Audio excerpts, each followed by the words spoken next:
আসসালামু আলাইকুম, welcome to my channel Nadi's kitchen.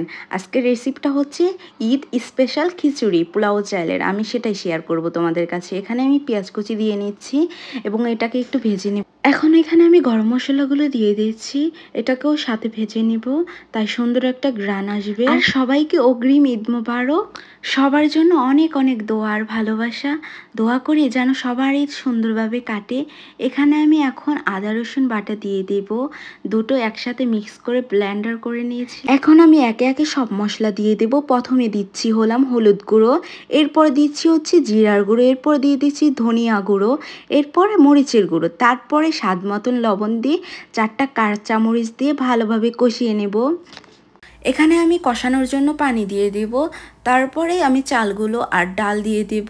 আগে থেকে ধুয়ে ঝরিয়ে রেখেছিলাম। এখানে আমি মুসুরির ডাল এবং পোলাও চাল নিয়েছি, এই দুই পদ দিয়ে আমি রান্না করছি।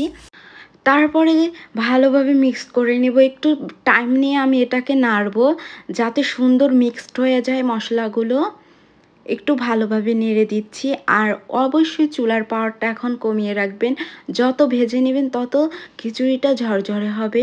এখন আমি পানি দিয়ে দিচ্ছি পরিমাণ মতন, যেহেতু পোলাওর চাল তাড়াতাড়ি সেদ্ধ হয়ে যাবে, এর জন্য পরিমাণ অনুযায়ী একটু কম পানি দিচ্ছি।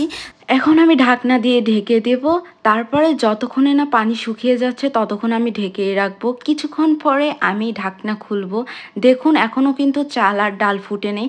এখন আমি দমে রেখে দেব অনেকক্ষণ। এই দেখুন কতটা ঝরঝরে এবং সুন্দর হয়েছে।